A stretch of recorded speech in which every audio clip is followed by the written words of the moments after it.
Hello, how are you? Hopefully you're having the very good time. In today's video, we won't do any stock analysis, but instead I will review this wonderful book by Mr. Mohnish Pabrai. So as you can see, this book is written by Low Risk Value Method to High Return by Mr. Mohnish Pabrai.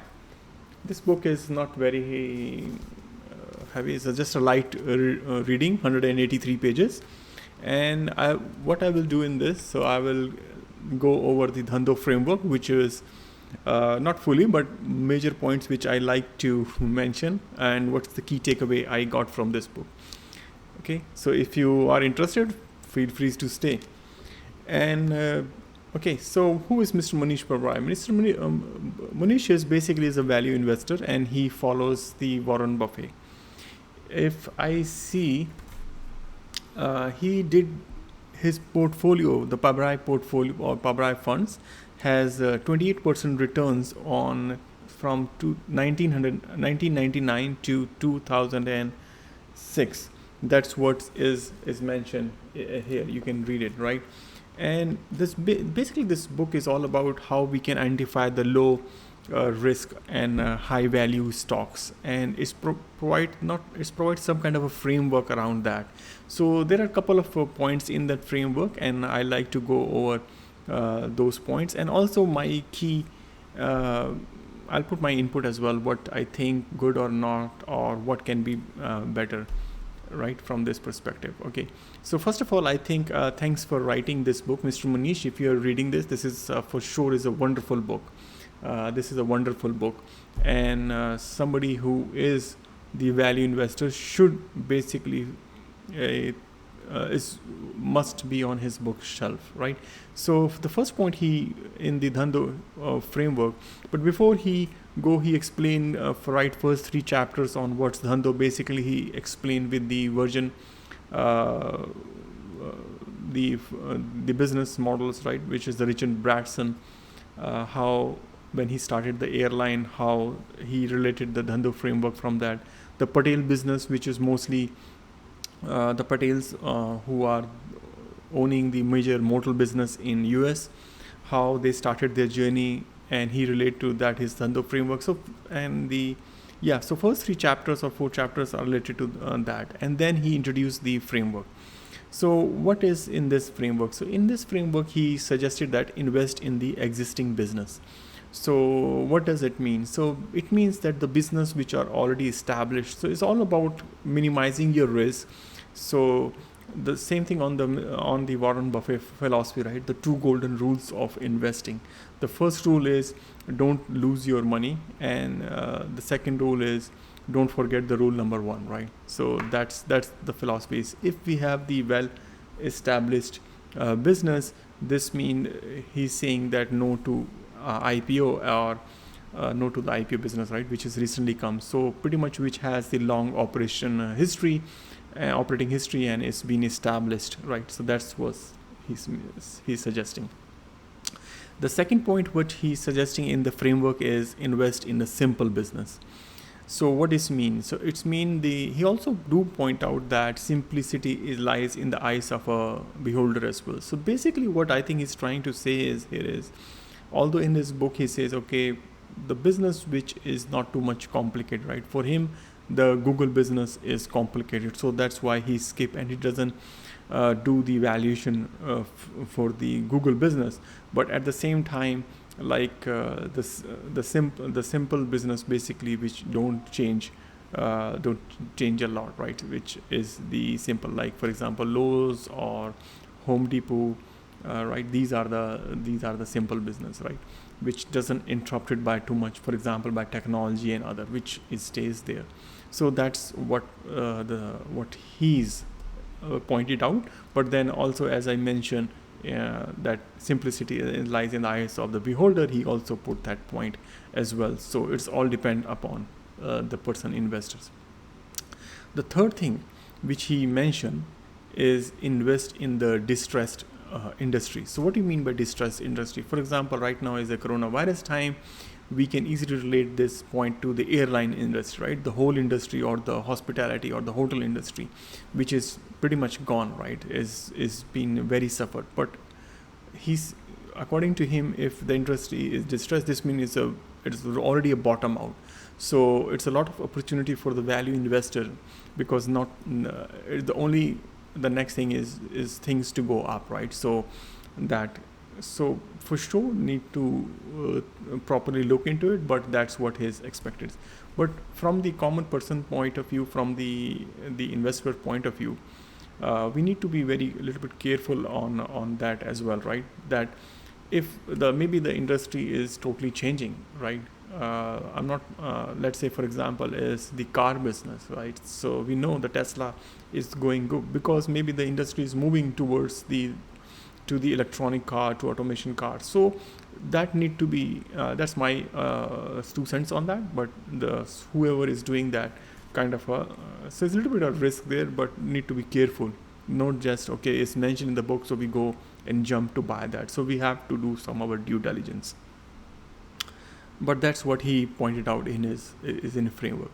The fourth point, what he mentioned, is invest in the durable moats. The moats means basically is the competitive advantage, right? What business has competitive advantage? For example, he mentioned, for example, one time Coke has competitive advantage, Amex has one time competitive advantage, and he listed few books and few businesses around that as well in this book.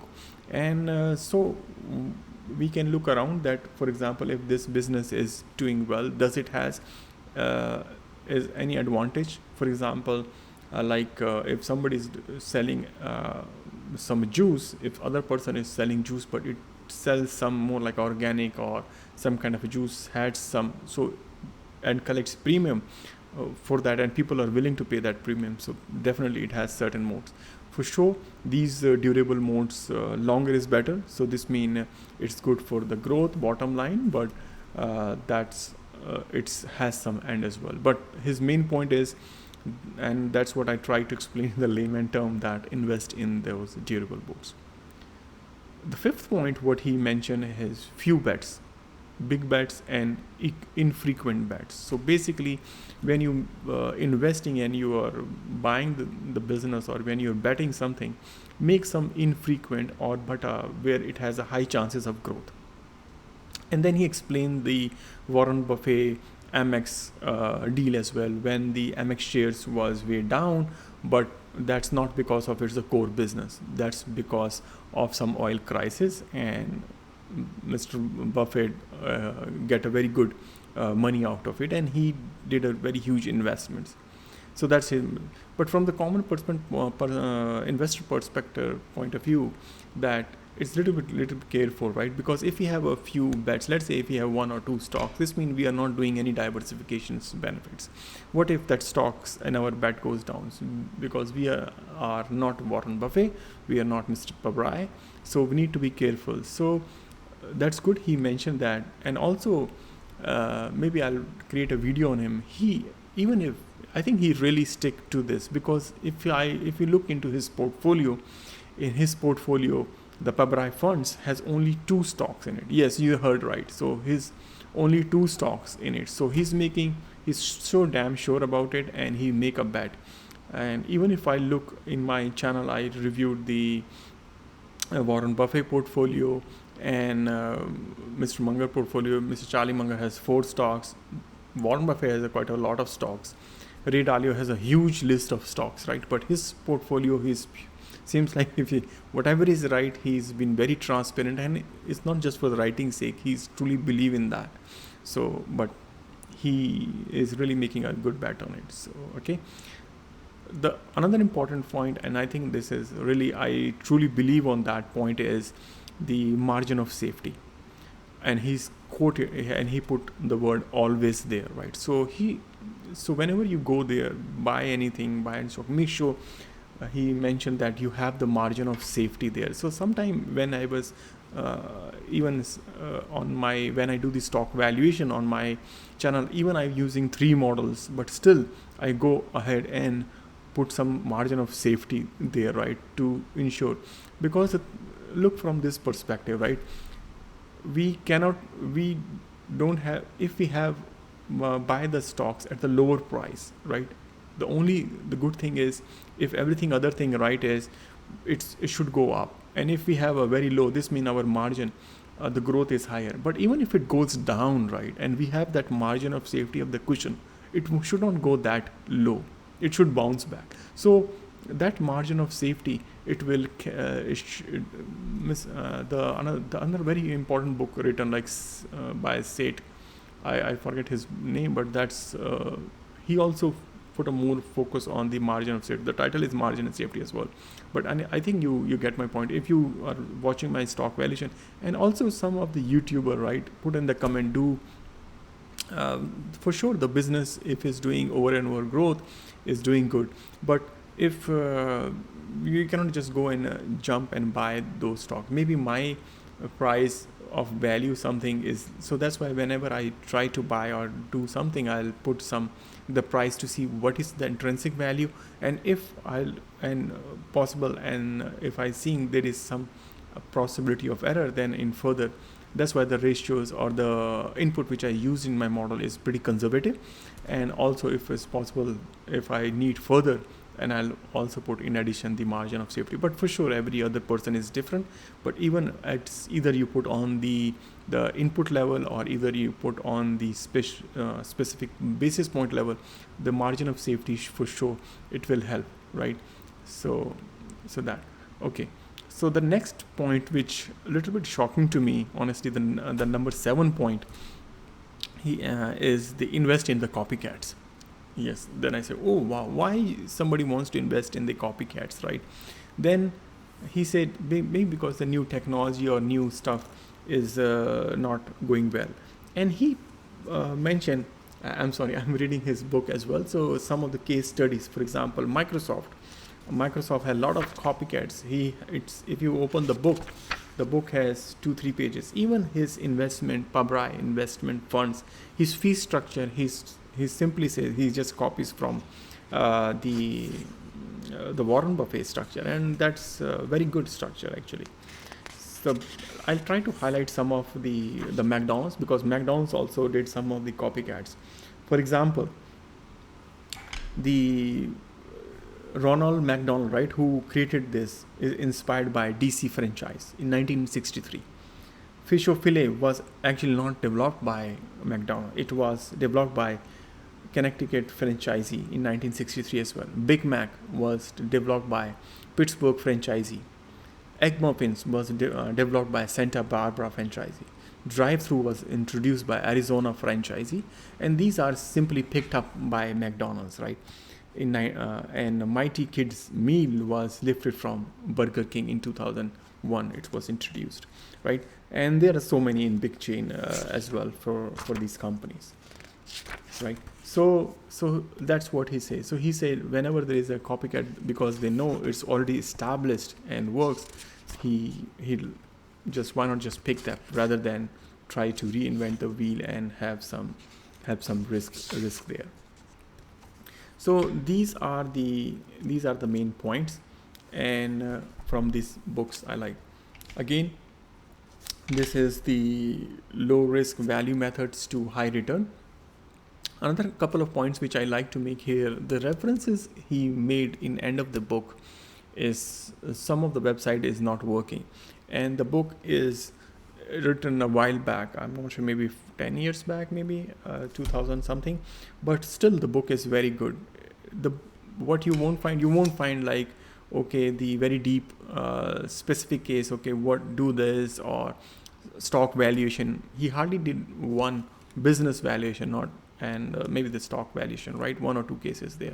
But this book is not about that. This book is just simply introduce him to his Dhandho framework.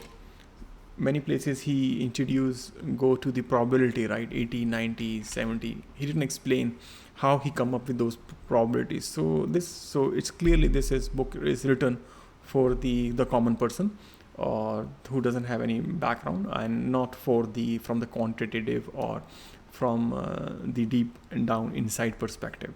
And one thing it really stand out, that he's very transparent, very humble person, the way the language is written in the book, and I really like to admire him. And for that reason, and to share his wisdom If he anytime comes to Canada in Toronto, I definitely like to meet him. So hopefully this video goes viral and he sees my message and I got the opportunity to meet him. So thank you, Mr. Pabrai, for writing this book, and I definitely recommend this book. And I like to review some other books on my channel, because in past few weeks I read 4-5 books, and let's see what you like it. So if you like this book as well, or is any other book is your favorite, please do put in the comments, like this video and subscribe if you're new. And myself, Pramod Kumar, I'm a CFA charter holder and FRM certified. I always believe we can make this world better place by learning from each other, by sharing the knowledge. And if once we retire, if more and more people are retire wealthy, I think that will be the best, right? So let's share this investment knowledge and get the benefit. Okay, thank you, and bye for now.